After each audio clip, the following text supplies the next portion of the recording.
Voilà, merci beaucoup.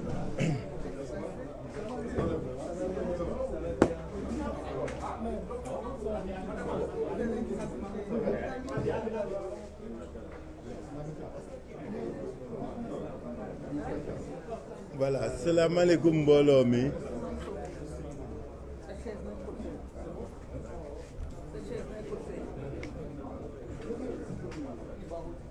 Salaamaaleykum mbooloo mi. ñoo ngi sant ak gërëm ñëpp ci teewaay bi di leen remercier ci li ngeen répondre suñu invitation. Conférence des leaders mu yéene waxtaan ak askan wi bi ñu paree élection yi commission départementale yi pare commission nationale nekk à mi-parcours ñu bëgg waxtaan ak askan wi pour yëgal leen li nga xam ni moo xew ak fi ñu jëm ak nan lañ fa nar jëme ñuy dellu santaat yàlla bu baax julli ci yonent bi sallallahu alayhi wa sallam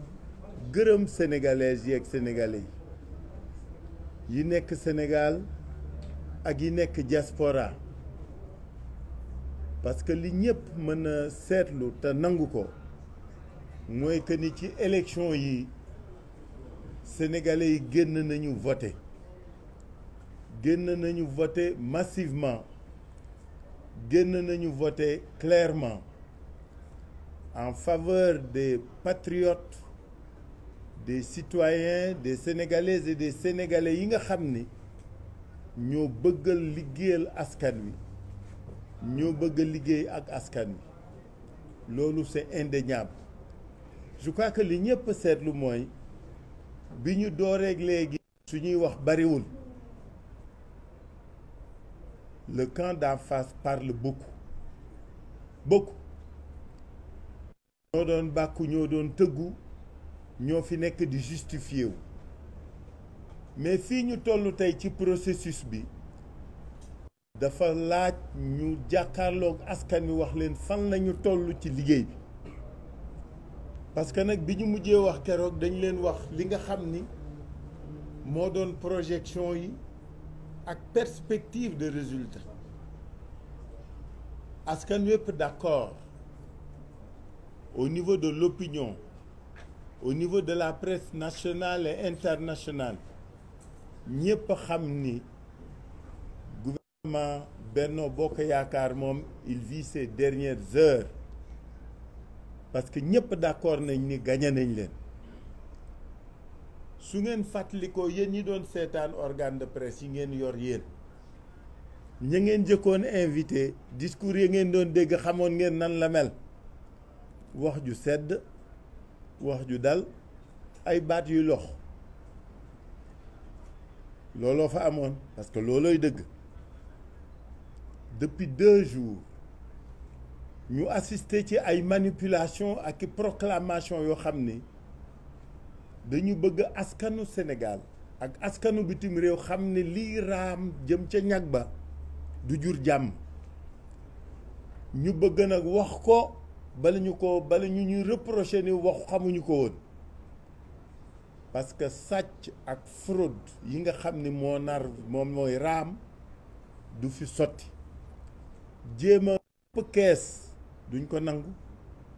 jéem a sàcc suñu victoire duñ ko nangu. moo tax ñu jël waxtu wii tey ci guddi jàmmaarloog askanu Sénégal ci bitim réew ak ci biir réew pour wax leen ne su fekkee li ngeen voté rek la ñu ngi sant yàlla, xam nañ ñu ñoo gañe ci ndimbalam ak ci kàttanam. mais lii fas yéene nangu yàlla nag baaxee ñu mu may ñu xare xam-xam ne xam nañu luy élection, xam nañu réew mi nan lay voté, xam nañu réew mi ñi fay voté ak vote bi nan lay demee fii. dara beesu fi pour ñun. li nga xam ni kay moo fi bëgg a law te duñ ko nangu mooy li amoon 2017 am 2019 am 2021 bëgg am 2022 addu kalpe suffrage ou sénégalaises yeeg sénégalais kenn du ko fi nangu. ren dañu bëgg bu kenn wax ni ñii dañu bari histoire wala dañu bëgg xuloo wala dañu bari fitna. kenn yeewu fi fitna. ñi fi yee fitna wala bëgg yee fitna mooy ñi bëgg jalgati. loolu lañ ni duñ ko fi nangu, loolu mooy du fi amee. et ça coûte ce que ça coûte. et je pèse bien mes mots. loolu moo tax ñu woote tey pour waxtaan ak yéen. ñun ñëpp xam nañu nan la élection yi demee, ñun ñëpp xam nañu tendance yi nan la demee, mais ñun ñëpp gis nañu lii raam te ñëpp xam nañu lan la jooju la ñu fas yéene waxtaan ak yéen, wax askanu Sénégal ni loolu du fi sotti. moo tax danaa jox léegi parole Déthié Fall mi nga xam ni mooy suñu mandataire, moom moo suivre travaux commission départementale yi avec nos représentants, et c'est lui-même qui siège au niveau de la commission nationale. suñu paree ñu jox Gakou Malick Gakou, le président Malick Gakou mu wax, su paree Adja Aïda Mbodj wax, su paree Moussa Tine wax. parce que ku nekk ci ñoom da nga fa am volet boo xam ni topp nga ko ci li xew, nga fas yéene ci waxtaan ak sénégalais yi ci kàddu yu gàtt na mais ci kàddu yu leer. parce que bi ñuy mujjee wax fii man dama yaakaaroon ne suñu gaañi suñ fi jógee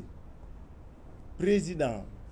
wala chefu majorité Benno dana ni ay la yëwan ren moom d'accord nañ ni perte nañu. man loolu laa yaakaaroon, mais malheureusement je me rends compte qu'ils sont incapables de fair play politique et démocratique. te am na lu kenn dul nangu. donc ma jox parole bi Déthié Fall pour mu wax. Ousmane Sonko mooy mujj wax. d'accord allez Déthié.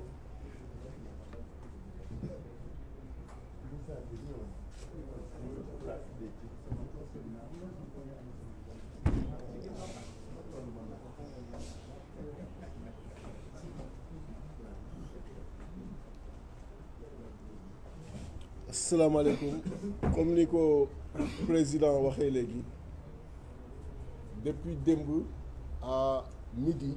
tàmbali nañu liggéey bi ci commission nationale de recensement des votes. yéen ñëpp dégg ngeen coow li ni mu tàmbalee ak li nga xam ni ñoom loolu la ñu commencé di wax, parce que yéen a ngi dégg 82 la ñu am, ñu am 80 yeneen ak yeneen. mais bi ñu fiy mujj def conférence de presse ci biir wax ji waxoon nañ leen ni ñoo ngi dégg ni am na ay corrections yu ñu bëgg def dans certains départements pour mën relever seeni taux ci département yooyu, pour mën rattraper gap bi ci proportionnel bi parce que dama lay waxoon suñu estimation c'est 28 ci proportionnel bi 55 la ñu am ci département yi et que ñoo ngi def ay manœuvres pour mën a dans certains départements changer loolu parce que proportionnel qu'on changer loo jox sa bopp rek changer dindi nga ko ci keneen et bi ñu demee démb tàmbali liggéey bi ba tey jii nii ñu continuer ko surtout tey dañoo intéressé wu ci bureau de vote yu bare gis ngeen ñu ni Podor ay 91 000 voix lañ fa am Matam ay 65 000 voix là où l'opposition ñu jox leen ay miettes alors que yéen ñëpp suivre ngeen évolution politique bu Sénégal gis ngeen rien que Ousmane en 2019 dans ces zones-là am na nga xam ne am na fa plus de 16%. waxuma coalition intercoalition bi nga bëgg leen jox beaucoup moins que ça xam nga loolu mënul sax jàll ci xel moo tax on s'est intéressé particulièrement ci 4 départements yi muy Podor di Ranérou di Matam di Kanel et yi ñu fa gis dafa yéeme parce que ay écarts yu extraordinaire nga fay gis da ngay gis ñu jox benn bureau de vote 250 jël wàllu 3 jox Yewwi Askan Wi 4 xam ngeen ni loolu mënul ne mais comme ñun li ñuy wax dañ koy bëgg toujours teg ci li nga xam ni suba daanu mën taxaw jàkkaarloo encore ak sénégalais yi mën leen kawan moo tax bi ñu duggee ci biir kees yi danoo jël bu nekk ñu relever irrégularité bi ban type la wax également ban bureau de vote la ban lieu de vote la ak ban commune la d'ailleurs benn instant sax bëggoon nañu photo ko pour bu ñu ñëwee mën ko présenter mais ci lañu président bu commission nationale bi ni photo mënu ko mënul permettre photographie mënul permettre photocopie et que à la limite on peut consulter comme on veut def suñuy remarque mais du ko mën a permettre et li ma ko tontu ci loolu mooy ce qu'on est en train de faire amul lu fi confidentiel c'est des documents publics déjà parce que ay PV la nga xam ni mi ngi ci bureau yi mi ngi ñu taf fépp amul lu fi confidentiel et que tey jii nii comme on est en travaux pour la régularité et la transparence des élections war nañu mën permettre yii ñu gis Sénégalais yi gisandoo ko ak ñun à travers des photocopies ou des photographies bu ko defee ñu mën ko wane et y a rien qui doit être caché à ce niveau-là et que bu fekkee ni il maintient sa décision à côté de sa décision qui partira au Conseil constitutionnel qu'il mette mon observation qui est qu'on est contre sa décision et que loolu aussi na dem au niveau du Conseil constitutionnel parce que ça n'a pas de sens même si il faut lui avouer sa disponibilité parce qu'il nous a laissé comme la loi le permet nous fouiller comme on veut ce qu'on va continuer à faire parce que avec li ñu def comme échantillonnage ak temps bi doyul pour mën a dugg ci yëpp liñ ci jot a gis yóbbee nañu ñu jàpp ni fi mu toll nii moom mënul sax proclamer il faut ñu demander dès demain pour que carton yëpp ñu ubbi ko dans ces 4 départements PV par PV de bureau de vote ñu xool ko bu ko defee irrégularité bu mu mën a doon en profondeur ñu mën ko génne pour ensemble mën a arrêter ce qu'il faut comme décision concernant yooyu nga xam ni moom la ñu gis à titre d'exemple boo jëlee lu mel ne département de Kanel commune de Bokiladji lieu de vote Bambagol bureau de vote numéro 1 muy bureau de vote yi nga xam ni wax naa leen chiffres yi nga fay gis da ngay gis ni des fois du sax am signature benn coalition amul benn signature administration bi leen nga fay gis le président du bureau son secrétaire son assesseur le secrétaire représentant coalition yi amul benn signature kooku di benn catégorie après dinaa leen liiral yëpp deuxième catégorie bi gën a grave mooy ay bureau de vote yi nga xam ni amul sax signature administration bi amul signature représentant wu coalition yi c'est-à-dire que PV la bi nga xam ni mi ngi ci biir enveloppe bi sans aucune signature aucune même l'administration inadmissible c'est-à-dire que mën na doon PV bi nga xam ni fii Léo moo ko def dugal ko ci biir enveloppe bi jox ko mu dem au niveau de la commission nationale de recensement des votes c'est ça que ça signifie mën na jóge ci n'importe qui parce que amul benn signature amul signature administration amul signature représentant des coalitions irrégularité boobu aussi ñu noté ko mais loolu bu baree ci ay département war a mën a impacter considérablement ci résultat département bi war a impacter ci seen part ci liste proportionnelle bi mais là mooy la correction dont on parle parce que loolu moo leen di permettre ay 90 000 yi nga xam ni tegoo ko fenn 65 000 yi nga xam ni tegoo ko fenn ak leneen ak leneen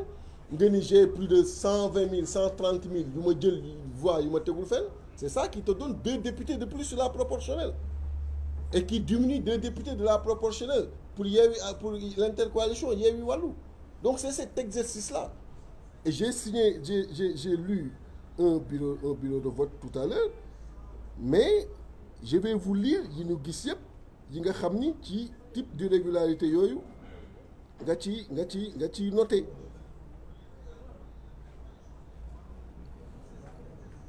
boo ñëwee ci Alana bureau de vote 1 département de Kanel commune de Aroué lieu de vote Ndiottou tu as la même chose boo ñëwee ci Doudé Bagué bureau de vote numéro 1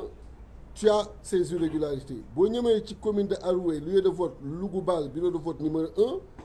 tu as également ces types d'irrégularités nga ñëw ci si on prend Podor commune de Walalde lieu de vote Walalde bureau de vote numéro 6 tu as ces irrégularités nga ñëw ci école Walalde toujours bureau de vote numéro 5 école Walalde 2 tu as ces irrégularités nga ñëw ci bureau de vote numéro 4 toujours dans cette même école tu as ces irrégularités nga ñëw ci bureau de vote numéro 3 tu as ces irrégularités avec des écarts qui peuvent aller jusqu'à 399 voix vous imaginez un peu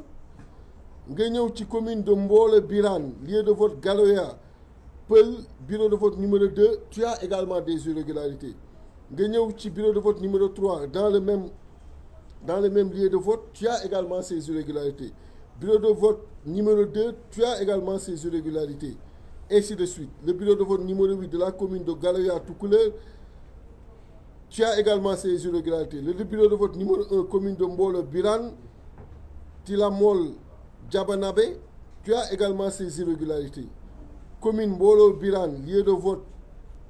Tilouki bureau de vote numéro 1 tu as également des irrégularités Doumgalao tu as également des irrégularités sur Seralbé bureau de vote numéro 2 y en a vraiment énormément ça peut me prendre toute la soirée à vous lister ces irrégularités-là et c'est pas exhaustif parce que vous savez que carton yi fees na daanaka salle bi bu fekkee dama leen bëggoon dajale ñoom ñëpp dans ces départements-là et mënoo di leen ubbi benn par benn mais ku gis lii war na mën a yóbbee nga ni finalement on demande au président de la commission bu ko defee ñu suspendre publication résultat yi mu prévoir demain 17h pour nous permettre à l'intercoalition ñu ubbi bureau de vote par bureau de vote bu bëggee sax mu doon une séance publique bu ko defee sénégalais yi mën a xam li xew ci zone yooyu notez avec nous ces irrégularités qui sont inadmissibles parce que une irrégularité bi nga xam ni day toucher un PV sans aucune signature ni de l'administration ni des représentants de coalition kooku c'est inadmissible ñu koy valider li nga xam ni administration rek moo signé amul aucune coalition c'est inadmissible ñu koy signé moo tax tout à l'heure il a confirmé un chiffre parce que ñun dañoo tàmm di leen wax li nga xam ni du dañ on ne joue pas avec les chiffres bi ñu toogee fii à la dernière conférence de presse dañu leen sur les résultats que nous avons au moment où on vous parle ci département yi on est à 55 là où eux ils sont à 57 c'est ce que je vous avais dit ici bi ñuy quitté léegi bi mu defee décompte yi ci ku nekk département ya nga gagné ak la nga fa jël il a confirmé que Yewwi à 39 et Wallu à 16, ça fait exactement pour l'intercoalition 55. Vous voyez que ce chiffre-là, il n'a pas bougé. Et c'est à partir de ce chiffre et des projections, il m'a dit 28. Et ce sont ces 28-là à partir de Podor, de Matam, de Kanel, de Ranérou, avec ces scores qu'ils ont sortis et qui sont sur les PV départementaux. C'est à travers ces 4 départements qu'ils sont en train de faire la correction. Parce que le chiffre ils donnent un nombre de députés sur la proportionnelle qu'ils vont s'attribuer pour nous les arracher. Ces députés-là. C'est ça. Montard, comme noté dans les irrégularités, ce sont ces irrégularités qui font qu'à Podor, il y a 91 000, qui font qu'à Matam, il y a 65 000. Est-ce qu'il y a lieu de proclamer ku nekk ci proportionnel bi ñaata nga am moo tax bi ñu demee ba foofu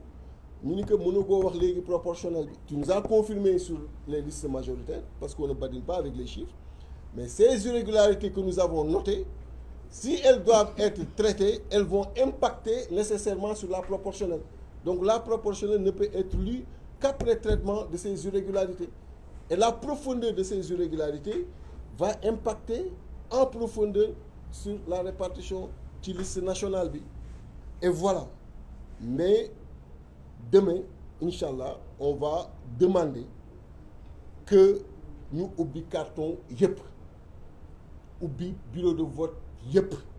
Bu ko defee jël temps chaque bureau de vote bu bëggee mu doon sax séance publique ñu taxaw si ku nekk gis la nga ca gis luñ ciy valider ñu valider ko avant que muy dem au niveau du Conseil constitutionnel. Parce que ñoom ils ont la possibilité de supprimer des bureaux de vote, mais ils n'ont pas la possibilité de supprimer un scrutin dans un département ou bien de reprendre le vote. Ça, c'est de la compétence du Conseil constitutionnel. Donc voilà en résumé li nga xam ni moom lañ fa liggéey ak lañ fa gis lan fa wax ak li nga xam ni moom lañ fa nar a continuer parce que Sénégalais yi mënuñu mobiliser voter pour ñun ba pare par d'autres voies tey jii Macky Sall bëgg ko récupérer d'autant plus que boo defee même ci daw ñoom ñu génne ko boo defee le cumul en absolu des suffrages de Yewwi plus Wallu, on est devant eux, on est devant Benno Bokk Yaakaar. Même ci seen yi nii dawal ñoom même ci seen yi nii dawal attribué wu 82 jox ñu 80 en absolu maanaam ñi woteel Yewwi nga boole ko ak ñi woteel Wallu nga totaliser ko en nombre de voix, on est devant Benno Bokk Yaakaar. On est devant Benno Bokk Yaakaar. Donc la majorité ñoo ko yor. On les a renvoyés à l'opposition parlementaire, qu'ils l'acceptent. Mais la correction qu'ils veulent faire aujourd'hui est inacceptable. Donc voilà ce que je voulais dire, Monsieur le Président. ci li nga xam ni moom la ñu gis affaire bi bari na mais toog fii di leen limal lu dul jeex amul njariñ. C'était à titre d'exemple que ñu jox leen ci yenn yi mais li ngeen mën a retenir mooy demain le travail va se poursuivre et pour nous il est important que ñu ubbi kees yëpp. Même si, encore une fois, on salue la disponibilité du président de la commission, mais on récuse sa décision de ne pas laisser à la coalition la possibilité de photographier ou de photocopier ces irrégularités pour que l'opinion bi mën a gis ak ñun li nga xam ni moo fa xew. ñu leen di gërëm di leen sant jërëjëf.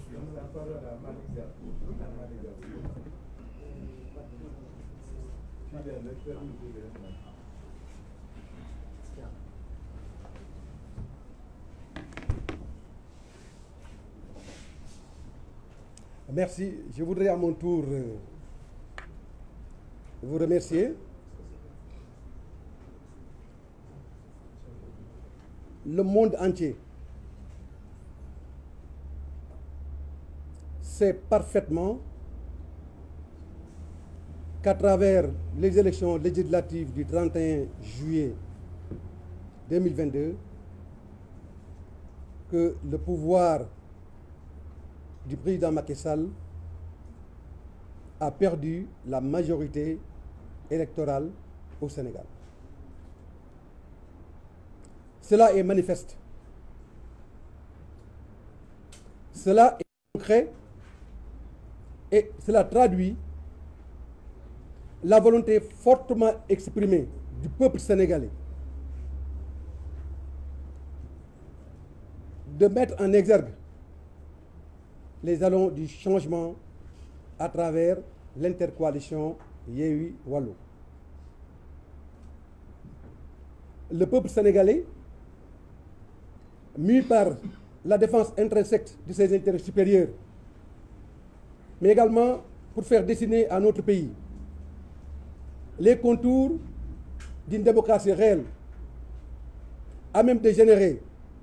les conditions de satisfaction de la demande et des besoins des populations pour un développement harmonieux, mais également pour l'intégrité,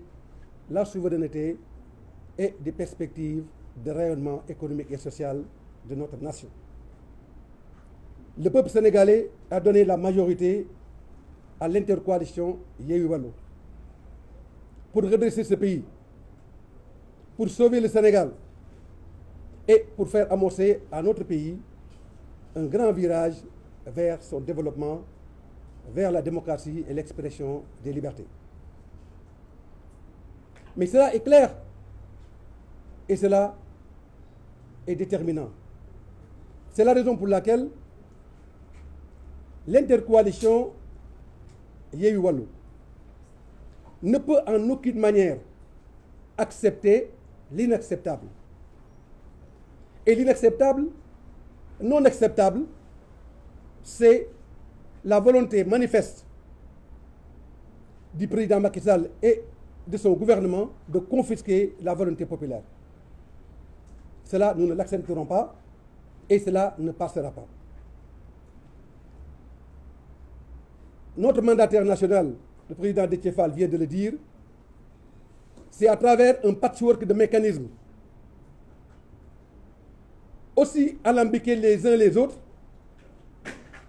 et par le truchement de falsification de procès-verbaux que le pouvoir et le gouvernement veulent s'y prendre. Mais cela ne passera pas. Personne ne confisquera la volonté populaire et nous allons mettre en exergue tout ce qu'il faudra à cet égard pour faire obstacle à cette entreprise totalement en porte-à-faux avec les intérêts du Sénégal et la volonté populaire fortement exprimée le 31 juillet dernier. Je voudrais à cet égard remercier le peuple sénégalais, remercier les Sénégalais d'ici et d'ailleurs, remercier particulièrement les Sénégalais de la diaspora qui se sont mobilisés pour fortifier cette majorité indiscutable pour l'intercoalition Yewwi Wallu pour le changement. maa ngi leen di nuyu di leen gërëm di wax ne li nga xam ne nii moo fi xew le 31 juillet dafa leer nañ li mu leere mooy sénégalais yi ñi nekk ci biir réew mi ak ñi nekk ci bitim réew ñëpp a taxaw ndaxte dañoo sonn dañoo lot dañoo bëgg changement dañoo bëgg beneen Sénégal bu am beneen xar kanam boo xam ne nii day méngoog fii nga xam ne nii dayoo réew mi fa la toll te loolu leer na ne pouvoir bi fi nekk muy pouvoir bu Macky Sall ak régime am joxuñu ko Sénégalais yi loolu moo tax Sénégalais yëpp jóg ci biir réew mi ak ci bitim réew ñëpp taxaw takku jóg voté ba ñu voté ba pare ñu gagné parce que kenn réerul mbir ne Yewwi Wallu moo gagné kenn réerul mbir ne changement moo gagné kenn réerul mbir ne beneen doxalin moo gagné loolu nag la fi président Macky Sall bëgg a bàyyi bañ ne du bàyyi lii nga xam ne ni moom la Sénégal yi bëgg ñu doxal ko assemblée nationale mu nekk assemblée bu bees assemblée boo xam ne nii day nekk ci li nga xam ne nii moom la doomu aadama yi bëgg mooy askan bi lu bëgg moo ñu delloo askan wi li mu moom loolu nag duñ ko nangu te nag ñu koy wax ne lu mu ko jaral rek jaral nañu fukk te bu neexee yàlla volonté populaire boobu du ñu nangu ku ko confisqué daañu taxaw jaakaarloog ñoom ba yoon li mu laaj ñu am ko te loolu yoon li mu laaj bu ñu koy amee mooy lan mooy bu neexee la assemblée bii di ñëw cohabitation mooy am mooy ku jégi mooy giite ku jégi mooy doxal ku jégi mooy indi yoon te yoon boobu mooy yoon bi nga xam ne nii moom le peuple sénégalais bi wax coalition intercoalition Yewwi Wallu pour que ñu doxal pour que Sénégal am beneen xar kanam maa ngi leen di gërëm di leen sant.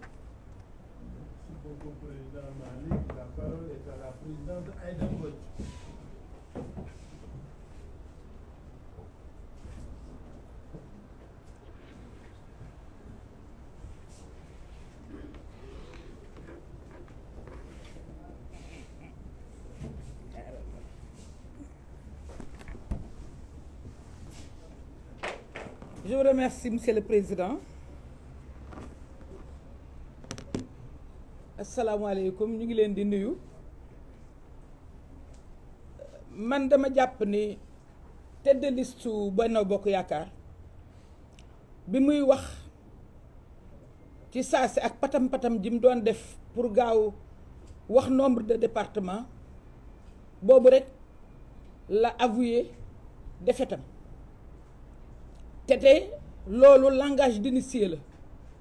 c'est un langage codé qui s'adressait à son clan. C'était un appel au secours. Dès lors, son clan s'est organisé et a déclenché le processus de fraude. En quoi faisant? En organisant les 4 départements que sont Matam, Ranérou, Kanel et Podor. Un PV sans signature de représentant,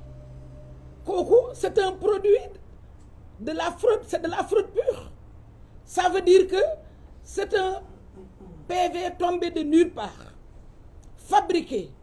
produit, qui participe à ce processus de fraude. Processus de fraude boobu boo calculer te loolu du waxuma la ñun les acteurs politiques mais dañu war a xam ni Yewwi Askan Wi population yi peuple bi moo ko adopté mais au-delà du peuple c'est une question de vote c'est-à-dire ñi nga xam ne ñoo calculer différentiel bi nga xam ne ñoo nekk entre ces 4 départements ba muy 240 000 voix ci coefficient wu 60 241 ça va faire 4 députés moom il s'est mis à raconter dans son appel au secours il leur dit moi je n'ai que des départements où on compte 1 2 1 2 1 2 donc débrouillez-vous pour nous trouver dans la fraude 4 députés. On ne peut pas laisser passer. Le peuple ne laissera pas passer. Le peuple va s'opposer à cela, à cette fraude massive. Parce que ce vote-là, c'est le vote du peuple. C'est le vote qu'on n'a pas acheté. C'est le vote bu sell la. Vote bii vote bu sell la. Du vote bu ñu jënd, du vote bu ko ànd ak corruption, du vote ay transfert, du vote dara. Vote la boo xam ni c'est la volonté populaire. Donc moomatuñ ko. Ñun li ñu am rek pour def ko mooy on a toujours servi ce peuple. Et par rapport à ce service Déthié amatuloo droit dellu gannaaw. Parce que tu es en train de servir le peuple comme tous les autres membres de Yewwi Askan Wi comme ñu waroon campagne wax ak peuple bi comme ñu doon diriger liste bi comme notre tête de liste comme le président de la conférence des leaders comme ñun ñëpp dañoo servir le peuple permettre au peuple de s'exprimer de façon claire permettre au peuple de dire à Macky Sall doy na permettre au peuple de dire à Macky Sall sonn nañu permettre au peuple de dire à Macky Sall que nous sommes souverains nous sommes autonomes nous avons le droit de dire oui nous avons le droit de dire non donc nous rendons hommage à ce peuple et justement par rapport au respect à ce peuple nous occultons la réponse du clan de la tête de liste que son clan réponde seen affaire la mais duñ leen bàyyi rek 240 000 voix c'est trop et non seulement duñ leen ko bàyyeel mais boo yeboo fouiller encore fouiller parce que su ko jaree nañu commencé waat vote bi foofu ci ñeenti département yi su Sénégal yépp valider seeni liste ñoom ñeenti département yi ñuy buure di bourrage ba finalement ñu reprendre le vote ñu war ko reprendre mais kenn du hypothéquer le vote des Sénégalais je vous remercie. Merci beaucoup Aïda. donne la parole à Moussa Tine, au président Moussa. Même chose, non?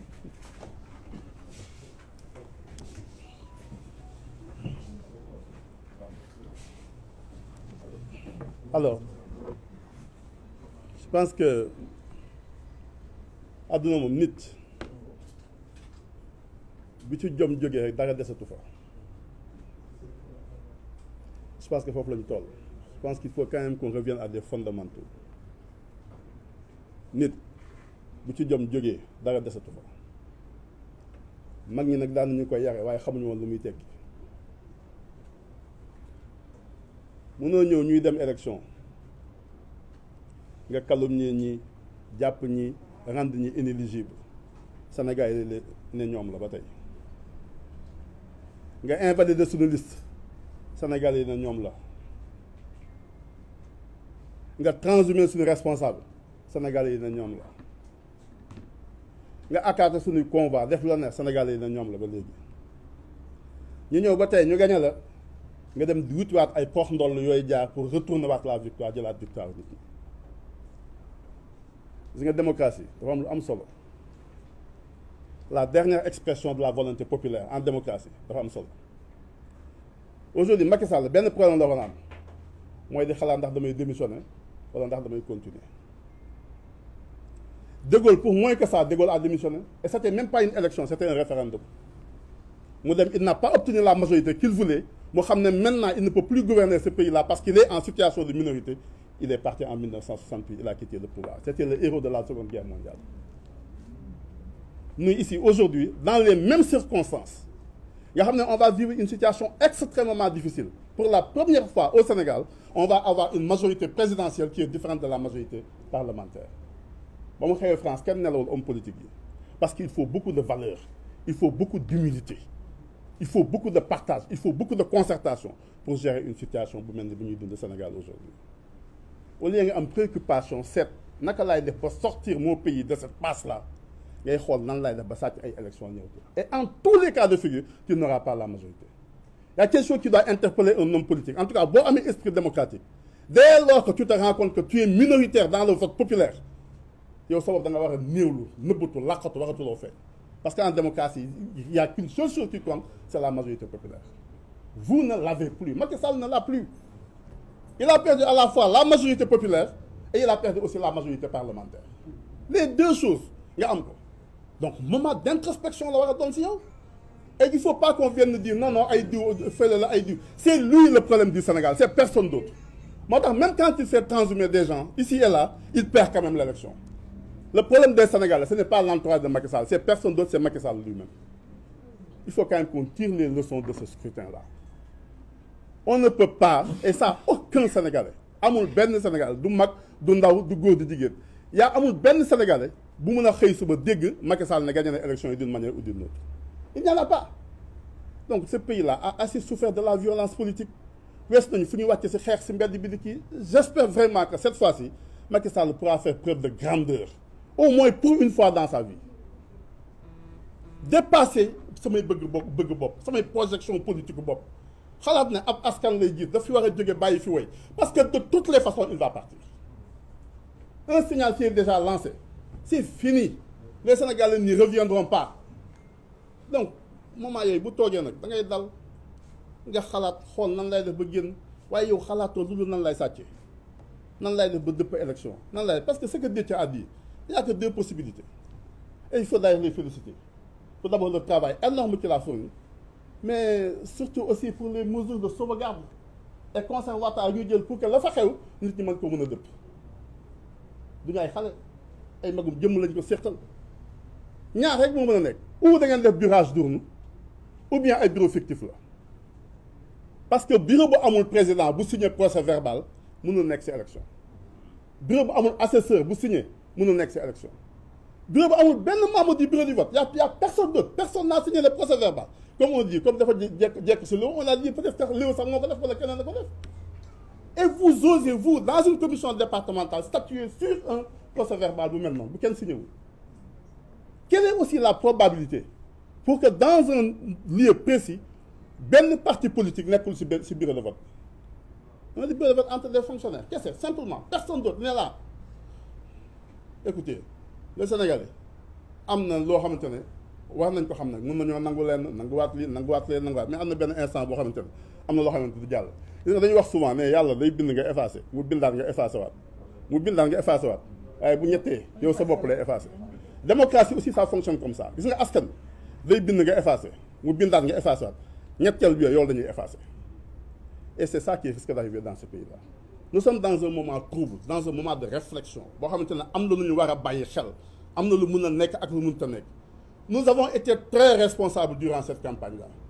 Nous avons accepté d'aller en campagne. Le mettre nit ñi, d'accord, c'est nos suppléants qui les ont battus. Oui, parce que c'est ça que le peuple a décidé. En démocratie, il n'y a qu'une seule vérité, la vérité du peuple, seul détenteur de la souveraineté initiale.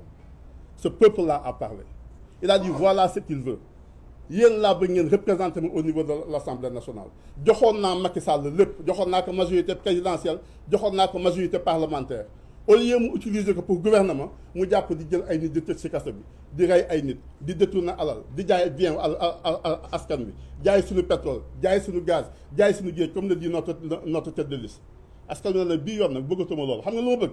dama bëgg nga nekk assemblée président de la République ma jël ñeneen ñëw assemblée nationale di la saytu. Cette volonté du peuple là est irrévocable et indiscutable. S'il veut aller à l'encontre de ça nag bu boobaa moom si boppam mooy am problème ak le peuple sénégalais jërë ngeen jëf merci beaucoup. La parole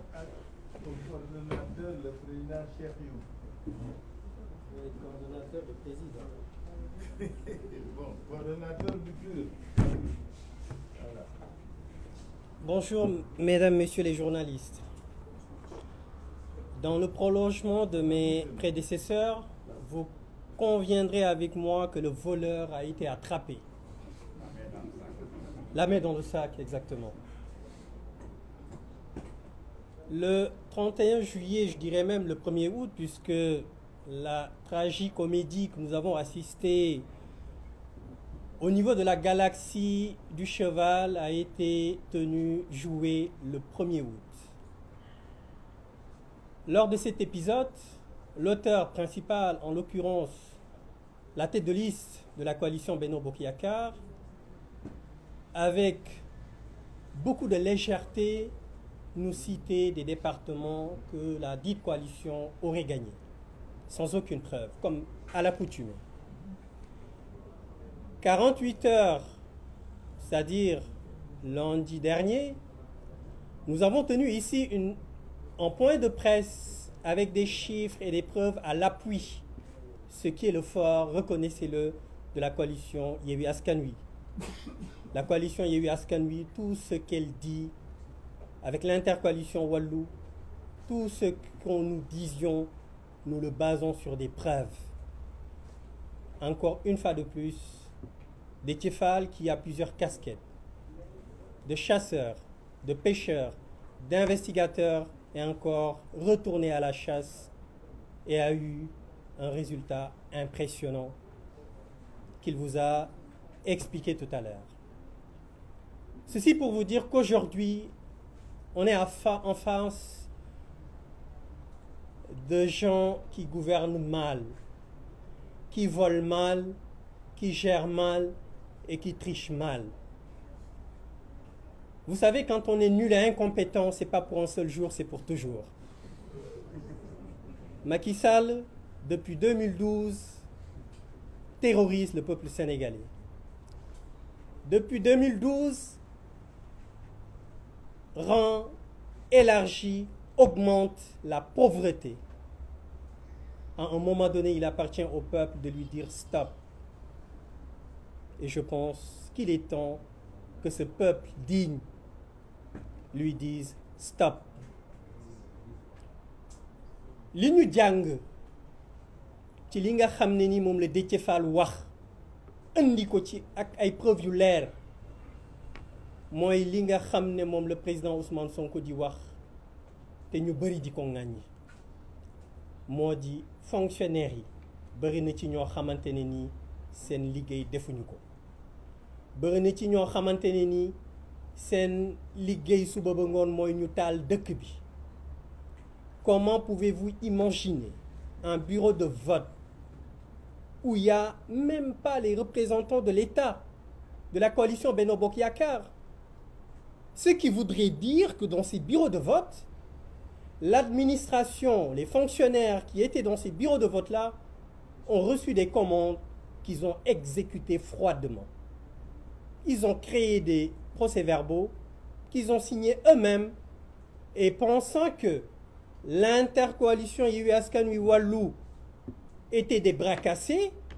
pensant qu'ils n'allaient absolument rien vérifier, ils pensaient que ça allait passer comme lettre à la poste. Mais malheureusement, ils ignorent profondément que la coalition Yewwi Askan Wi, l'intercoalition Yewwi Wallu, ce sont des gens responsables, qui ont une certaine rigueur et qui vont jusqu'au bout du travail. Et c'est la raison pour laquelle je disais tantôt que ce sont des gens qui trichent mal. S'ils étaient vraiment des gens conscients, responsables, ils auraient ne serait-ce que ce forfait, essayer de le maquiller d'une certaine façon. Mais incompétents qu'ils sont, ils n'ont pas eu cette sagesse de le faire. moo tax li may wax askan wi lay waxal ñëw nañ ci investiture yi Macky Sall ak ñi mu àndal ne seen liste suñu liste titulaire yu Yewwi Askan Wi du jàll ñu xeex def lu ne am ñu ñaan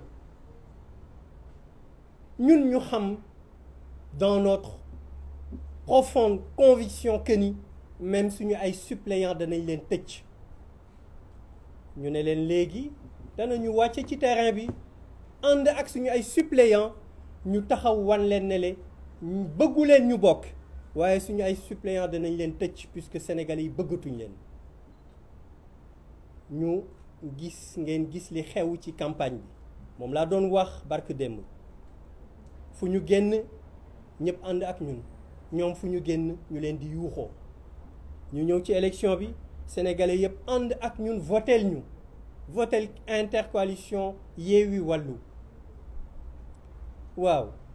sénégalais yi nga xamante ne ni constitution moo leen jox droit bi nga xamante ne ni dañu leen wax ne leen bu jamono jotee ci benn diir mën ngeen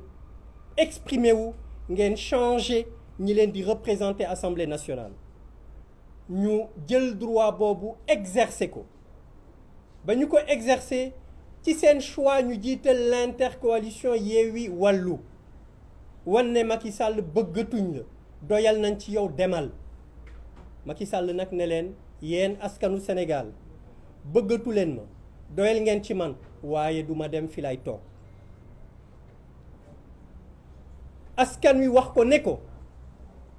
juróomi at yi passé danga ñoo indil assemblée nationale boo xamante ne nii kenn xamul li muy nirool seen spécialité moo nekkoon lan kàcc seen spécialité moo nekkoon lan tuumaal gor seen spécialité moo nekkoon lan trafic de faux billets seen spécialité moo nekkoon lan trafic de passeport rax ci dolli ñu nekk benn automate boo xam ne nii da nga koy bës rek mu def li nga bëgg ba tax na ci loolu la Macky Sall bëgg ak nguuram jàllaleel mbirum góor jigéen ñu ngi leen koy wax booba taay du ay caaxaan mbirum góor jigéen boo leen seetloo ci campagne bi kenn ci ñoom ñemewu ci addu mouvement bi leen seeti woon nu ñu tuddati sàmm seeni jikko seeti nañ leen ñu nanguwuñ si ñëpp charte bi ak ñeneen loolu lan lay misaal moo di moom li mu bëgg moo di fii ak i fan mu tegaat assemblée générale assemblée nationale boo xamante ne nii en plus ci li ma leen wax sànq mooy kàcc tuumal trafic de faux billets trafic de passeport jàllale mbirum góor jigéen dana nëppal ba njaay mi ñu jaay pasar bi ñu pasare suñu ay ressources naturelles ñu mën ko wéyal loolu mooy li am moo tax nag askanu Sénégal wax nañ leen lundi ne leen li ñu mën ñun coalition Yewwi Askan Wi ak l'intercoalition Yewwi Wallu bëriwuñu mutuñu sax donte ñun ñëpp dañu bokk ci ay parti ak ay organisation li ñu mën mooy lan sécuriser vote bi sécuriser les procès-verbaux waaye victoire bi yéen a ko moom boobu victoire ñun rek mënuñ ko défendre ñun rek mënuñ ko préserver yéen askanu Sénégal yéen a ko mën a préserver bu leen ko defulee Macky Sall lii yàlla li leen yàlla sutural ci wàllu ressources naturelles la ca des as tuut dana ko jaay ba mu jeex takk vous n'aurez que vos yeux à pleurer. mbirum góor jigéen est-ce que xam ngeen lu gën a tax mbirum góor jigéen nar fi ñu bëgg ko fi saxal parce que gis ngeen occidentaux yi dañu jàpp ni fii ak at yii ñuy jëm ci kanam population Afrique de façon générale danañu am benn développement exponentiel boo xamante ne nii doole bi yëpp Afrique lay nekk et pour ñu mën a tënk jeunesse boobu pour ñu mën a noot jeunesse boobu il faut ñu def ba jeunesse boobu majeure partie yi nekk ay góor jigéen ba góor jigéen yooyu ay lobby la yu nekk Occident donc Occident dana jëlaat amaat la main ci jeunesse su Afrique donc loolu moo tax ñuy wax suñu yaay yi di ko wax suñu pap yi di ko wax suñu nijaay yi di ko wax suñu mag yi ne leen jóg leen taxaw xam nga lu war a dakk ci dëkk bi injustice jaay doole bundu xatal loolu moo fi war a dakk te loolu c'est pas l'intercoalition moo ko fi war a mën a jëlee mais askan wi moo ko fi mën a jëlee d'autant plus que askan bi wane na dimanche li ñu bëgg loolu ñu bëgg nag yéen rek yéen a ko mën a préserver te ñu xam ne ki ñu ko seqal dañuy wax ne boo nguur bu naree daanu ñépp danañu xam ne dafay daanu moom rek moo dul xam ne du daanu donc moo tax nag ñu ngi leen di ñaan askanu Sénégal jóg leen ngeen préserver seen victoire yéen a ko mën a préserver kii ñu ko seqal li muy def gis ngeen ko teg ngeen ci seen bët il va aller jusqu'au bout même s'il sait qu'il va cogner le mur il le fera parce que deseetul dara li mu yàq bëri na li mu def ci njuuj njaaj bëri na loolu la bëgg nag nu mu ko nëbbe ba mën a génn ci nguur gi ni mu gën a waaye ñu ngi koy xamal ne ko l'intercoalition Yewwi Wallu dinañ ko wax ne ko fii ba mu fiy jógee mbir mi ci fu leer lay tegu bu fi jógee it ci lu leer la ñuy teg lépp lu dëng danañ ko joyanti ku takkal danañ la traduire te dañuy wax c'est très simple sàcc nañ jàpp nañ leen mais sàcc kay dañ koy sanctionner su fekkee ne justice su Sénégal bëgguñ leen sanctionner yéen peuple bi yéenay cour bi nga xam ne ni yéenay cour suprême yéen a gën a kawe ci cour yi yéen rek yéen a ko mën a sanctionner wasalaamualeykum wa rahmatullah. Merci beaucoup. Je donne la parole au président Ousmane Sonko.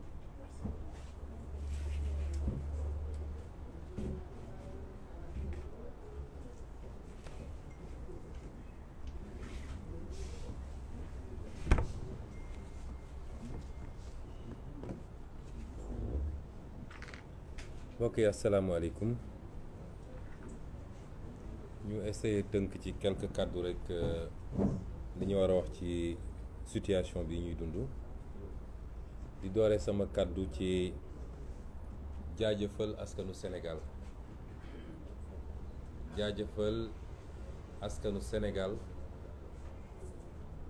delluwaat jaajëfal askanu Sénégal ndax ñun waa Yewwi Askan Wi mënuñoo sant ak gërëm lu doy askanu Sénégal ndax dañoo jóge ci campagne électorale muy ñaareelu campagne électorale bu Yewwi Askan Wi ci lu toftalu ci lu diggante juróom-benni weer lu mu gën a gudd defe naa juróom-benni weer la ñu dem ci anam yoo xam ne ñoo ngi doon jàmmaarloog ñoo xam ne ay milliards ci xaalisu réew mi dugal nañ ko ci campagne bi ñu dem ci daanaka loxoy neen defe naa seeni mbokk seeni naataango journalistes yi àndoon ak ñun gis nañu jafe-jafe yu ñu doon dund ak ñun waaye ànd ak loolu yépp fépp fu ñu jaar askan wi réserver ñu ab tertu boo xam ne kawe na woon suñu njort lool te yéen ñëpp Sénégal yëpp ak àdduna yëpp gis ko nit ñi doon génn doon ay junni nit di ñu xaar ci naaj bi di ñu xaar ci taw bi di ñu xaar léeg-léeg ba ay 2 heures du matin loolu ku mu doyul dara dootu la doy ñun mënuñoo remercier lu doy askanu Sénégal waaye di leen wax rek ni yaakaar gi ñu am ci ñun ba tax ñu wane loolu lépp ci cofeel bu soobee yàlla yàgg naa ko wax yaakaar googu du mës a tas lépp lu ñu yaakaar ci ñun nañu xam ni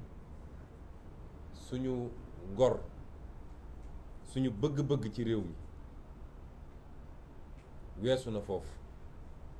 ndax dañ koy faral di wax ñun ñi fi nekk ñëpp kenn dugg ci politique ngir koppar goo ciy am wala poñet guñ la ciy jox bu doon loolu dong ñi ne ci table bi yëpp duñu campagne ndax amul kenn ci ñun koo xam ne tey dina dem assemblée nationale ndax soo nee député rek nit ñaa ngi gis ku ñu jox ndombo tànk jox ko 4x4 jox ko passeport diplomatique jox ko 1,300,000 par weer jox ko carburant réew mu ndóol ni Sénégal nag ku ñu jox loolu dafa mel ni am na lu tuut luñ la jox wala sax lu takku waaye ñi fi toog ñëpp amul kenn koo xam ne day dem assemblée te teewul campagne bi yëpp ñoo ko campagne wër Sénégal yëpp di nelaw 3h 4h du matin di lekk benn repas par jour campagne nañ ci taw campagne nañ ci naaj campagne nañu ci ngelaw loolu cofeel gi ñu am ci Sénégal ak yéene gi ñu am ci Sénégal moo tax ñu def ko kon ñu gàcce gàllama askanu Sénégal di leen gërëmaat ci turu conférence des leaders yëpp waaye ci turu Yewwi Askan Wi yëpp militant militante dinaa jagleel nag ngërëm gu spécial jeunesse su Sénégal bi parce que ñun bi ñuy commencé politique dafa am lu ñu bëggoon mooy fexe ba jeunesse su Sénégal intéressé waat ci politique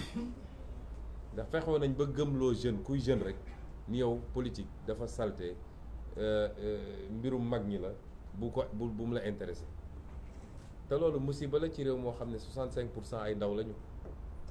ñun suñu premier objectif mooy fexewoon ba jeunesse bu nekk di intéressé wu jeune bu nekk di intéressé wu ci politique ndax politique mooy ni ko tubaab bi waxee rek mooy li xew ci sa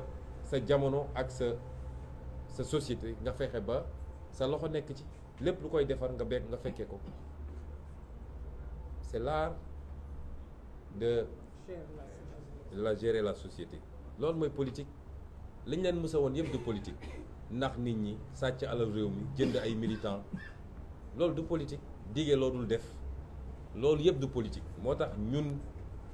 Yewwi Askan Wi ànd ak askan wi ci boppam contrat moral bi ñu bëgg a séq ak askan wi mooy fexe ba defaraat politique ndax yonent yi sax dañoo politique su politique bonoon yonent du politique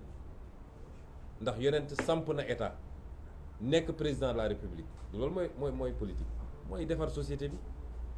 mais li ñu leen di won nii di politique de balaa may dee ñu naan diw c'est un génie politique parce que mën naa wax lu dul dëgg mën naa naxaate mën naa sàcc alal réew mi mën naa sàcc ay élection ñu ne waa ji de c'est un génie politique ay nit di ko bind sax naan génie politique déedéet génie politique mooy fexe ba buñ la wóoloo ba dénk la nga liggéey ba askan wi gis boppam ci liggéey bi nit ñi am liggéey nit ñi faju nit ñi di lekk correctement ak yeneen loolu mooy génie politique boo gisee américains yi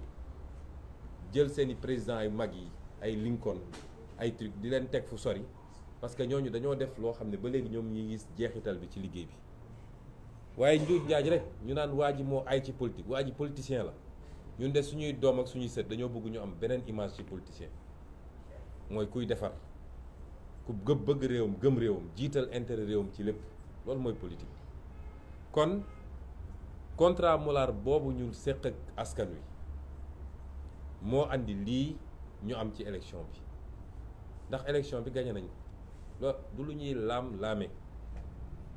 c'est-à-dire même configuration actuelle bi ñu nekk rek wala ni élection bi gagné nañ ko ñii ñu jàmmar lool 2017 127 députés la ñu amoon ci 165 yi 127 députés su ma koy xayma ci wolof mooy téeméer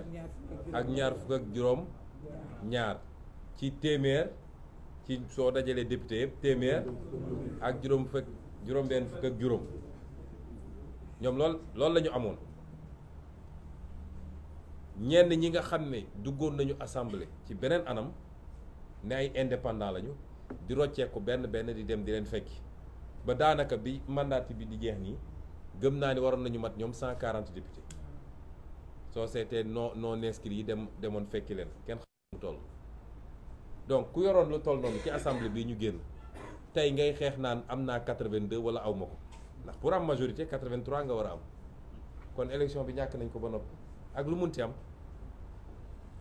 kon ñun ñi ngi sant yàlla gërëm askanu Sénégal ndax bi ñuy sumb élection bi kenn jàppaloon ni dina demee noonu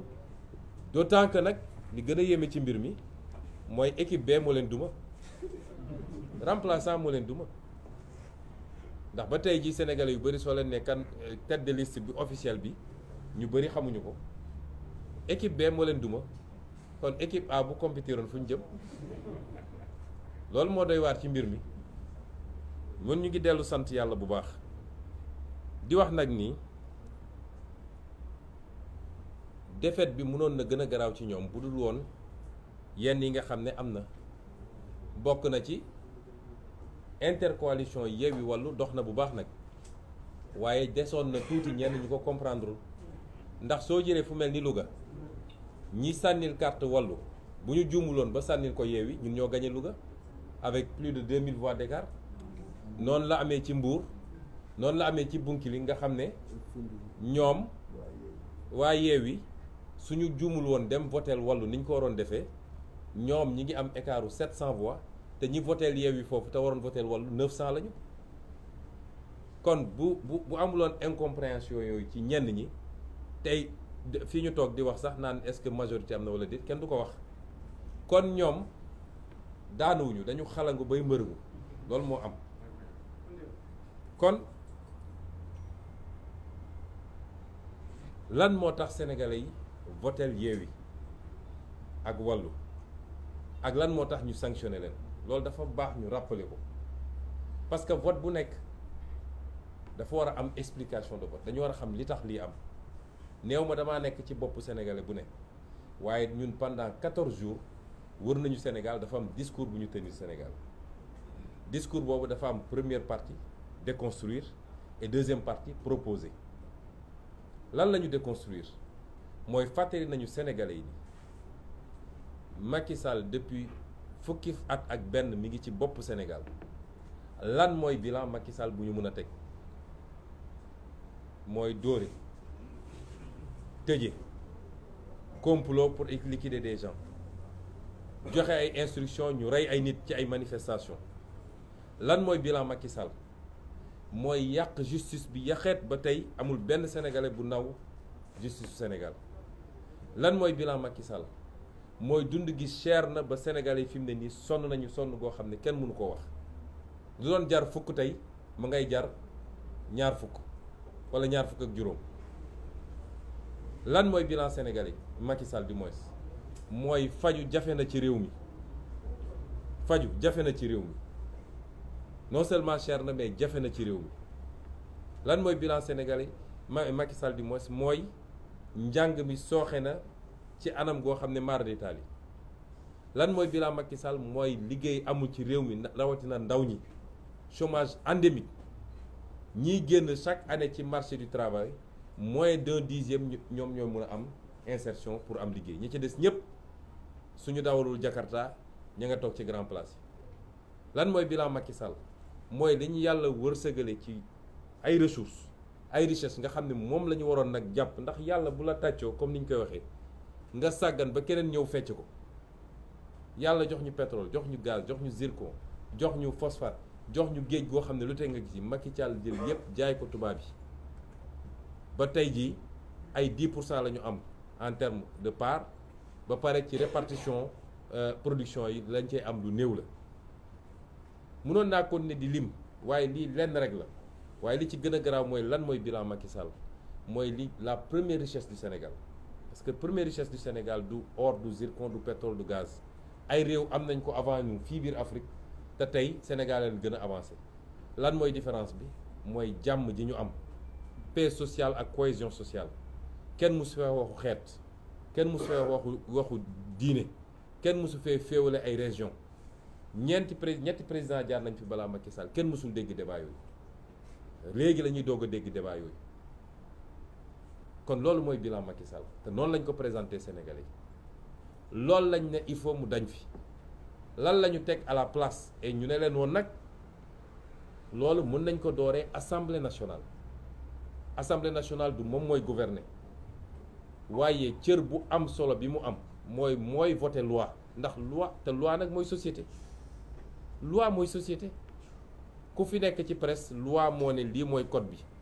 nii la ñuy amee licence nii nga war a defee lii mooy cahier de charge bi loi mooy wax naka la ñuy dawalee oto ci tali bi loi mooy wax ni sàcc baaxul ku ko def ñu teg la lii loi mooy wax ni pour am carte d'identité sénégalaise fii nga koy jaar waaw suñu nee loi boobu fii lañ koy voté kan moo mën a ne foofu amul solo cim réew. ñaareel bi mooy assemblée nationale mooy voté budget bi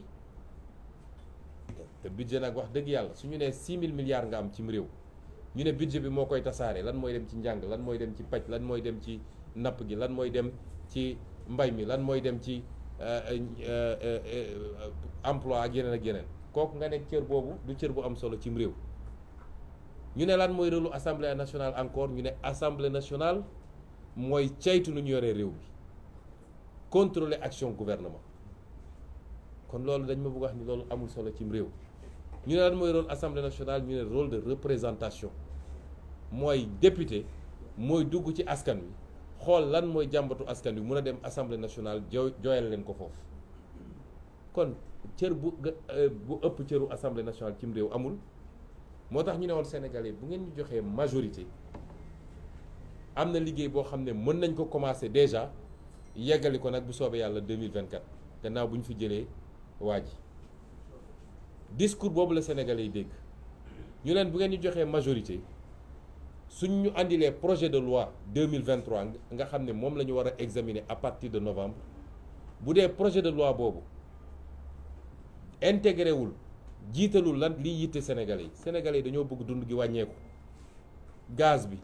ceeb bi diwlin bi suukar bi yeneen ak yeneen dañoo bëgg loolu wàññeeku bu ñu andilee projet de loi boo xam ne loolu dugaluñu ko ci projet de loi boobu dañ koy delloo Macky Sall ak gouvernement am en seconde lecture ne ko kii duñ ko wote moo tax ñu ne leen woon réew mi du bloqué day gën a avancé parce que réew boo jëlee doole réew mi yëpp teg ko ci loxo benn nit su dee nit kooku ku baax la ku yeewu la ku bëgg réew mi la mën na ko jëriñ mu liggéey bu baax mais bu dee safaan ba la te ñun dañoo gëm ni loolu moom la ñu nekk ak président Macky Sall réew moomu ci guute lay dëkk te loolu pour nga rectifier ko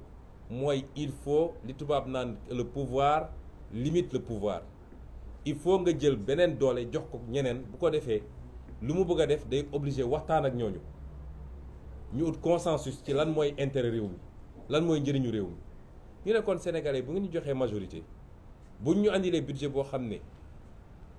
les 10% parce que dafa am lu ñuy wax protocole de Maputo dafa ne réewu Afrique bu nekk budget am ak nu mu munti toll war na jagleel 10% yi mbay mi bu dee andi nañu budget Sénégal mosu koo respecté bu ñu andilee budget ñu gis ni li ñu jox mbay mi 5% la dinañ ko delloo Macky Sall ne ko yokkal parce que mbay mi priorité la ci ñun dañoo bëgg a am autosuffisance ba li ñuy jéggaani fële ñu mun koo am suñu biir réew paj mi noonu njàng mi noonu feneen ak feneen noonu loolu mooy premier engagement bi ñu jëloon pour suñu diggante ak Sénégalais yi ne leen dinañu voté ay loi yoo xam ne dina delloo si yéen ñi nga xam ne Sénégalais yi dañ koo namm soxla ko Cheikh Tidiane yu mu wax na léegi lu jëm ci lu nar a yàq suñu société yàqeet te muy agenda boo xam ne tubaab yi ñu ko bëgg a imposer ñu jël ci engagement signé charte bi dugal ko suñu biir programme mooy lépp lu jëm ci borom ñaari tur yi ñu ne leen dinañu def fonction de représentation ndax nag këpp kees bi bëri na ci réew mi poste li fa xew gis ngeen ko port autonome li fa xewoon gis ngeen ko dégg ngeen dossier ArcelorMittal dégg ngeen les 1500 milliards du TER dégg ngeen ñu ne leen nag dinañ taxawal ay commission d'enquête parlementaire boo xam ne dinañ leen woo ñoom ñu ñëw layoog ñun ñu leeral mbir ba mu leer ba pare def ko publiquement askan wi xam ni lii moo xew ci alalu réew mi du cox du dangaa soxor wala dangaa bëgg waaye réew pour mu dox kenn ku ne suñ la dénkee lañ la dénkoon il faut nga rendre compte réew mi nii laa ko yore woon loolu dafa am solo ci démocratie pour mu dox ñu jël engagement yëpp ak yeneen yu ñu jël suñu digganteeg réew lii lépp su ma ko fàttalee ndax dañ ko wax ko ci campagne bi dama bëgg ñu fàttaliku lan moo tax sénégalais yi voté contre Macky Sall ak lan moo tax sénégalais yi voté pour ñun intercoalition Yewwi Wallu vote boobu nag mbokk yi moom la Macky Sall ak ñi mu àndal bëgg a jalgati yéene gi ngeen amoon pour lii ñu waxanteeg yéen yi ñu diglanteeg yéen te wallaahi wax naa ko dañ koy def niñ ko waxee lañ koy defee parce que dafa jot nag dafa jot ñu jubóole sénégalais yi ak politique dafa jot ñu fexe ba sénégalais gëm ni politicien war na mun a nekk nitu kaddu war na mun a nekk nit kuy def li mu wax war na mën a nekk nit koo xam ne réew mi rek moo ko ñor waaye duggul ngir alal li sénégalais yi sanctionné mooy benn type politicien ku ñëw ne opposant la ñu voté la jox la mandat maire nga wëlbatiku dem ne jaay naa ko Macky Sall ñu ko defoon ñëpp perte nañu bureau bi ñu voté sax dañ koo perte sénégalais yi dañoo am seen fulla kenn gënu leen yeewu loolu nag dafa jot ñu woon sénégalais yi ni loolu jeex na ci réew mi loolu la Macky Sall bëgg a confisquer moo tax duñ ko nangu te bugguñu xalaatuñuy sénégalais dinañ ko nangu fi mu ko bëgg a jaare Déthié Fall leeral na ko mooy li muy def fële ci Fuuta ñeenti département Podor Kanel Matam ak Ranérou foofu la ko bëgg a def ndax ma bëgg a leeral benn mbir nag mbir mi du affaire nett ku bandum nañu bàyyi wax yooyu waa Fuuta bu leen neexoo ñu voté 100% Macky Sall am nañu sañ-sañ bi ñun du gagné nañu Casamance gagné nañu Ndakaaru gagné nañu feneen ak feneen kenn ku ne am nga sañ-sañu voté neex homme politique day am base Sine mu ngay voté Macky Sall boobu ba léegi Saloum mu ngay voté Macky Sall boobu ba léegi Casamance mu ngay voté Yewwi Bawol ma ngay voté Wallu ak Yewwi problème kon buñ fi wax ay waxu nett ku bandum wala yu demee noonu ku ko wax tooñ nga nit ñi mais la yéeme ci mbir mi mooy waa Fuuta voté lu ñu Macky Sall léegi fépp foo xam ne vote bi jaar na yoon mooy administration signé na ñun suñuy représentant signé ñoom seen représentant signé am na ci bureau de vote yoo xam ne ñun ñoo ko gagné am yoo xam ne ñoom suñ ko gagné écart yu ndaw la ay 20 voix 25 voix kon le Fouta a tourné le dos à Macky Sall li xew c'est une entreprise de fraude massive boo xam ne ay hommes politiques ñoo ko organisé ça n'a rien à voir avec le Fouta corruption ci achat de vote fépp la am ci Sénégal fépp la am amul benn fenn fu mu des fépp la am kon nañu bàyyi yenn wax yi surtout ci réseaux sociaux yi naan waa Foutanké yi la nangam déedéet wax naa ko keroog bu ñuy tëj suñu meeting bi ñoo na nee naa man ñi may gën a gërëm mooy waa Fouta ndax léeg-léeg def fa opposition moo gën a jafe fépp ci Sénégal dinañ la menacer dinañ la persécuter dinañ la ak yeneen kon yooyu dañu ne c'est des hommes politiques ñoo organisé avec certainement la complicité de l'administration un système de fraude mais ça n'a rien à voir avec le Fouta loolu la ñu bëgg a wax ma ne tentative boobu nga xam ne dañoo bëgg a confisquer suñu vote loolu la ñu ne duñ ko nangu ki may njëkk a lancer appel nag mooy président Macky Sall moom ci boppam dafa am fu mbir di toll un homme doit savoir être grand surtout nag boo nekkee homme d'État un homme doit être républicain doit rester au-dessus de la mêlée parce que àdduna du dul jeex amut dañ koo jox moom nguur ba biñ ko ko joxee ñëpp de d'accord ni votel nañ ko président Abdoulaye félicité ko def passation dem nguur googu ñu ko joxoon moo jeex takk lu jeex na li ci des mooy qu'il fasse preuve de dignité et de grandeur parce qu'il n'est jamais trop tard ñu bëri jàpp nañ ni il n'en est pas capable te acte yi mu posé boobu ba léegi loolu lay firndeel mais man jàpp naa ni il n'est jamais trop tard qu'il fasse preuve de dignité et de grandeur. On sait ce qu'il vit et ce qu'il ressent parce que ñun ñëpp mus nañu dem élection ñàkk ko nee na da daan dem voter Fatick ñibbisi toog ba ngoon mu taal di dégg bàcc yi léegi bàcc yi bu dalee ci moom nit na ko muñ loolu mooy àdduna. On ne peut pas gagner tout le temps du ci football du ci làmb du ci politique on ne peut pas gagner tout le temps boo doxee nag ba yàlla def mbir mi wëlbatiku bul yàq réew mi bu ko taal il faut faire preuve de grandeur parce que moom tey li mu war a xool mooy nu muy def ba yeggali ci jàmm. waxoon nañ ko fii après les événements de mars dama ne woon du ñu dox vers le palais ñun ñoo wax xale yi ne leen dellu leen seeni kër ñu ne woon dañ koy accompagner mu yeggali mandaam ci nu mu gën a rafete loolu na koy bàyyi xel tout le temps doonul réew mi moomu ko jënd ko te gënul benn sénégalais ci 17 millions de sénégalais yàlla tànn ko ci moom jox ko mu mun a def ñaari mandat 12 ans ci boppu réew mi ñaata sénégalais ñooy mun a def un mandat dans ce pays ñun ñi fi toog nii ñaata nit amul kenn ci ñun ku am garantie dina mus a nekk président de la république loolu mbirum yàlla la kon bu ko yàlla defalee loolu sénégalais yi deselatuñ ko dara moom na fexe ba rafetal mbir mi ci ni muy demee waaye ci loolu muy def it ñuy wax waa justice sénégalaise parce que moment yi ñuy toll nii responsabilité justice daf ci kaw daf ci rëy torop dama wax sànq bi ñuy waxtaan ak ñoom Déthié Fall dama leen ne gis nga magistrat bi toog fii naan day jël décision créer benn atmosphère de solennité bëgg a gëmloo nit ñi non fii c'est la justice c'est pas la politique ba pare di jël décision boo xam ne décision politique la na xam ni ñun li ñu daj ci mbir mi ñun ñoo sumb politique ñun ñoo joxe suñu caution ñun ñoo def suñu investiture ñun ñoo dem defi campagne dans des conditions extrêmement difficiles ñun ñoo woo Sénégalais ni leen gën leen voter ils n'ont qu'à nous respecter la justice n'a qu'à nous respecter acteur politique yombul de te ñun ñooy système politique bi bu ñu fi nekkuloon politique du am kon nañu doxal yoon ñoom ils sont les garants de la stabilité de ce pays te chaque fois wax naa ko saa su problème amee ci réew mi bay waaj a tàkk li am fii temps yële ba ay nit dee ci lan la foog nga ni su justice defuloon li mu def tey nit di bakkan dina ci rot du am pourtant ñaari nit la ñetti nit juróomi nit suñu paree dem toog lekk seen ceebu den naan seen ataaya bàyyi loi li mu wax bàyyi constitution li mu wax dem wax leneen parce que dañ leen def pression di leen def leen loolu nañu delloo ci seen xel parce que réew mi jeexul de commencé gul bay jeex te am na yenn yu fi doon am dootul am ñun menacé wuñu kenn nag mais def lu taal réew mi après toogaat mel ni dara amuloon nga continuer loolu dina jeex ci réew mi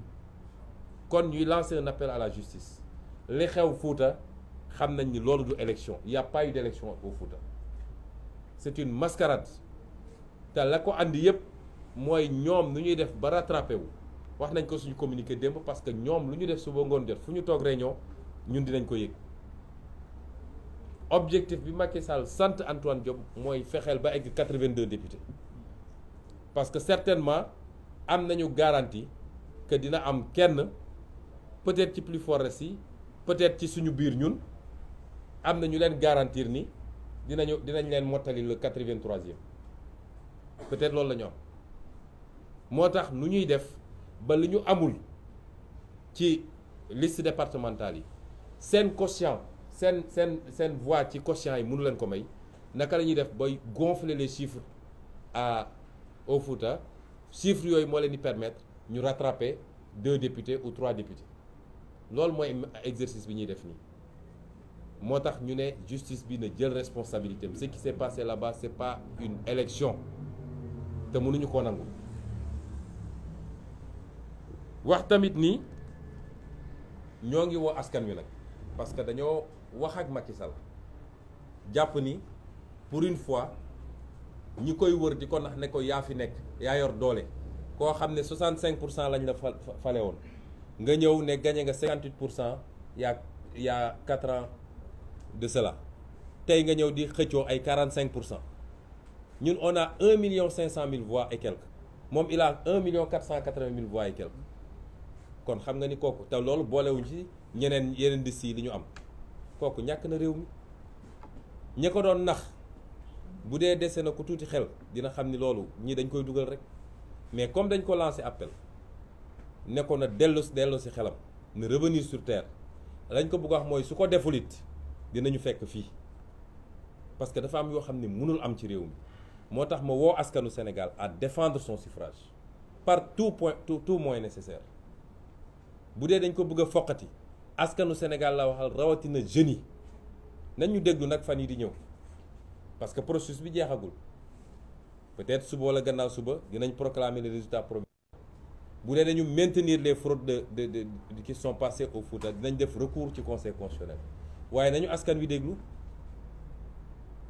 déglu suñu mot d'ordre mais duñu accepter ñu foqati ko du affaire u Aïda Mbodj wala Khalifa Sall wala Déthié wala Moussa Tine wala Maïmouna Bousso wala Cheikh Tidiane Youm affaire u askan wi la c'est le peuple qui a voulu ce changement et qui a voté du mbirum benn nit loolu tam dinañ ko wax lancer un appel aux forces de défense et de sécurité bu ñu topp ce pouvoir finissant buñ ko topp ñu leen di dugal ci ay actes yoo xam ne li xew barki dem bi ñoon ak Ziguinchor mi ngi fi des ba léegi te dossier bi duñ ko bàyyi dinañ ko poursuivre ba fu mu war a yegg jusqu'à quand lañ leen di jox ordre ñuy tirer sur des manifestants pacifiques et qui réclament leurs droits loolu tam nañ ci bàyyi xel. lancer également un appel aux militants même de Benno Bokk Yaakaar su dee dese na leen benn once de patriotisme bu ñu topp lii ñu leen bëgg a dugal parce que ñoom xam nañ ni ils sont sociologiquement minoritaires dans ce pays seen campagne woon na leen ko fu ñu dem ñu yóoxoo leen su dul woon milliards yi ñu génne et malgré ces milliards là ils ont mordu la poussière loolu soo tollee foofu nag xamal ni jeexal nga lu jeex na ñaari rakkay jeex na kenn mënu ci dara donc lii la ñu bëggoon wax ci lu gàtt di gërëm askan wi yëpp di delluwaat gërëm askan wi yëpp Sénégal réewu jàmm la jàmm lañ fi bëgg jàmm ji nag tey ma nga ci loxo Macky Sall ak ñi mu àndal nañu suturaal seen bopp nañu jiital intérêt réew mi nañu bëgg réew mi te xam ni nguur c'est pas une fin en soi ñu ngi leen di gërëm di leen sant asalaamaaleykum. jërëjëf merci beaucoup.